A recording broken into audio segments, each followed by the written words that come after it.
Hello crafty friends, it's Alicia of the Call Me Crafty YouTube channel, and I am back today to share another project with you as the guest designer this month at Crafter's Castle. I hope you'll stick around and see what I'm going to make.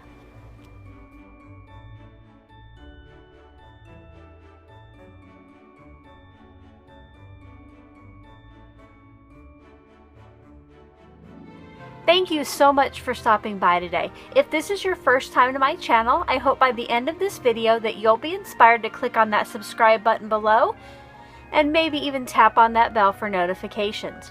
And to all my subscribers and regular viewers, welcome back. I'm so glad that you're here. At the beginning of this month, I shared with you that Janie has asked me to be her guest designer this month at her Crafter's Castle Challenge blog.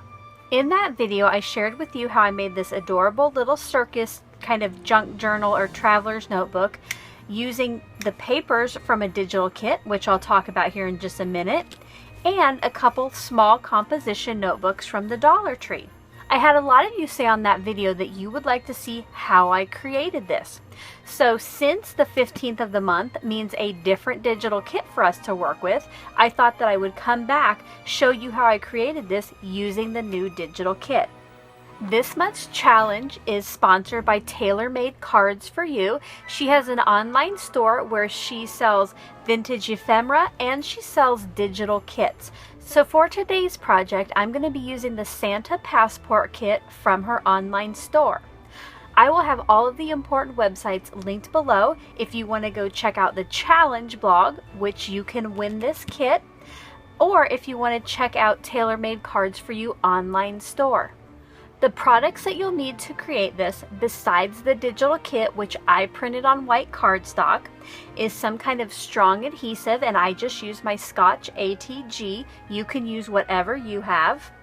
You'll need 2 of the mini composition notebooks from the Dollar Tree, and they come in 3 packs for $1. A medium-sized binder clip, which this measures about 1 1/4 inches wide. I will be inking the edges after I cut my cardstock, so I got out some sepia ink. This is totally up to you. It's not required. And a piece of chipboard. Now I do have nice thick chipboard for like padding projects. If you don't have any like this at home, you could use a cereal box or some other kind of foodstuffs box from your pantry. You just might want to double it up. I almost forgot about some other products that I'm going to be using, and these will be helping me mainly with the binding once I've made this hard cover. I will be binding the composition books in my cover with some red and white twine, so I got that out. I also got out my piercing tool and my piercing mat to make those holes, and then I'll be using these large eye needles to thread my twine through those holes. Now, that piece of cardstock in the background, that is going to go on the inside of my hardbound book to cover where the paper is folded into, and we'll get to that in just a little bit. When I start with the process for this, I will go to a voiceover. So if I leave you with any questions, make sure to leave those in the description box below, and I'll answer you just as soon as I can. Let's go ahead and get crafty. I started with doing as much of the cutting as I can so I can put my trimmer away. The first pages I'm going to cut are the 2 that kind of have the cut aparts and the smaller pieces. Once I've done that, which some of it I do off camera, I'll come back on and show you the pattern papers and how I cut those so later I can use them for the book cover. Here is a look at the other 2 pages that come with the printable. On the larger piece, what I'm going to do is just cut off the 4 outside edges, and I'm going to leave that white area in the middle, and that will end up being the spine on my book. On the final piece, I will cut off the white on the outside edges, and then I cut it in half so I have 2 horizontal pieces. These will end up covering my mini composition books. Speaking of composition books, it is now time to cover those. These pattern papers do have a correct orientation, so you'll want to make sure you check that out so your words aren't upside down. What I do is fold that in half so I can figure out where the spine of my composition book should go. I put down some adhesive and then centered my composition book right on that. Once that was in place, I put some adhesive on the outside of my composition book cover and then carefully and tightly rolled that cardstock over onto the adhesive. You'll see there I got out my bone folder and I just kind of burnished the adhesive to make sure it's nice and tight and it adheres well to that cardstock. Once that was all done, I got out my scissors and just cut off the excess cardstock around the cover. Now, if you wanted to, you could, fold that pattern paper or that cardstock onto the inside of your notebook, but I decided not to do that because I am going to ink the edge, so that kind of covers up any imperfections that I might have had after cutting. So once both of those were covered, which I covered one off screen, I went ahead and inked those edges with my sepia ink.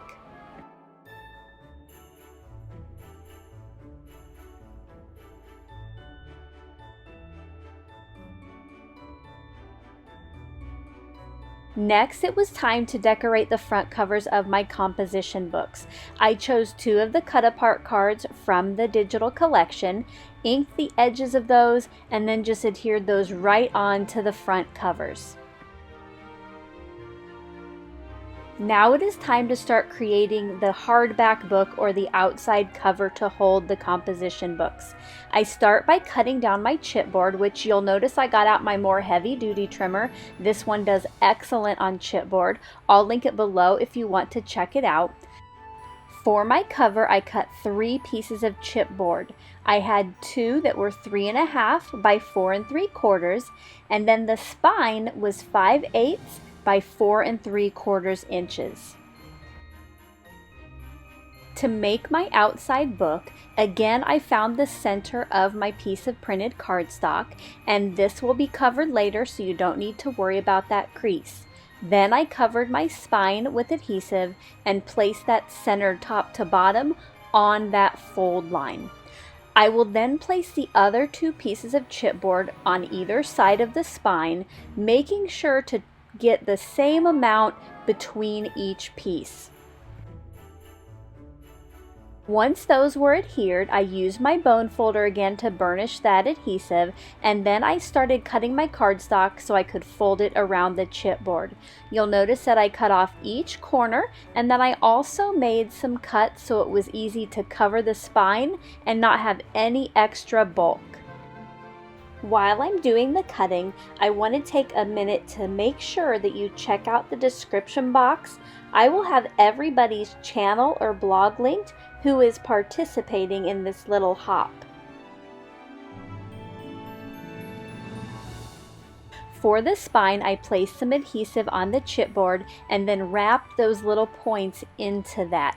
This was about the time that I remembered that, oops, I need to go ahead and use my bone folder to score along the outside edge of that chipboard. What this does is just makes it easier to fold the cardstock inside, and it kind of keeps that from tearing or cracking.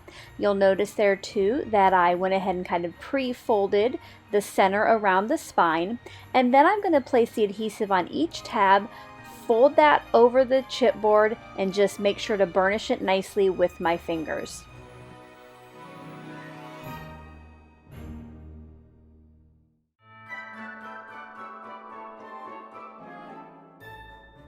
Off camera, I cut down my white cardstock to 7.5 inches wide by 4.5 inches tall. Before I put that onto the inside of my book, I do ink the edges. And now it's time to go ahead and get the inside cover done. I am going to be placing this in parts, so I put adhesive on just the spine, and then I laid my cardstock centered on the inside cover. So it will fold nicely and the cardstock won't try to keep the book open. I do kind of fold and adhere as I go.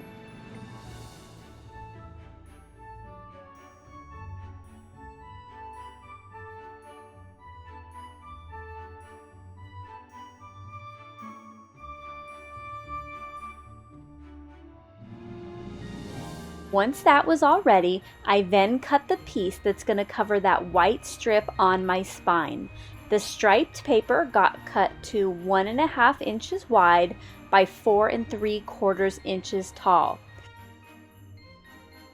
I covered this piece with a lot of adhesive because it will take a beating. Then I centered it on that spine, burnished it, and wrapped it very tightly around each corner of that spine.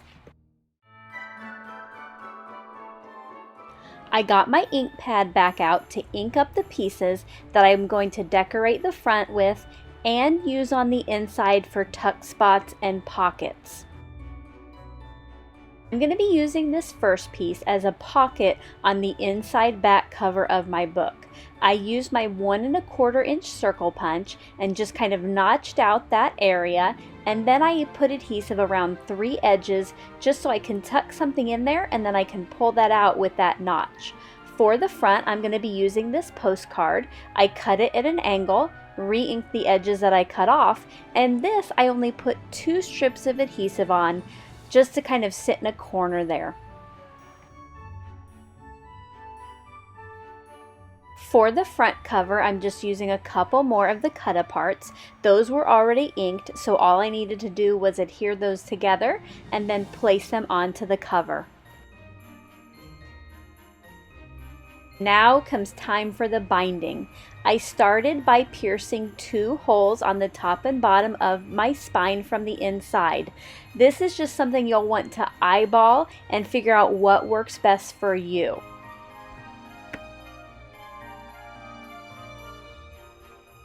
I cut a couple long pieces of twine to bind my little composition books into my cover. I will be threading these through the holes that I just pierced and then tying it around the center of the composition book. Now, if you wanted to use elastic cording here, you could do that as well, and then you could actually kind of switch them out if you filled up those inside books. So here's a look at how I did one, and then I just did the other one off camera.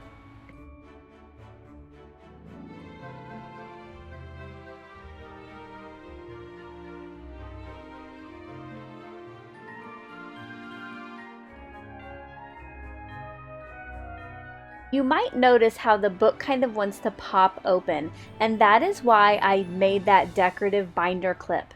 To do that, all I did was cut a strip of pattern paper that was 1.5 inches wide, and then I wrapped that around the binder clip, got a rough idea of how long it should be, cut that down, and just adhered it right there onto that binder clip.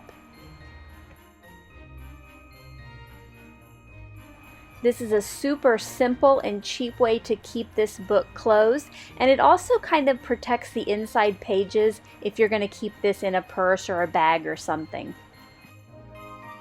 To finish this up, I wanted to make a kind of bookmark to use in here just so I would know where I was at in the journals.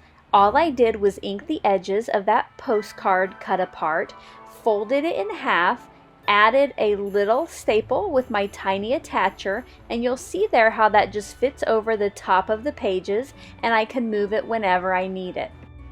And here is a close-up of the finished product.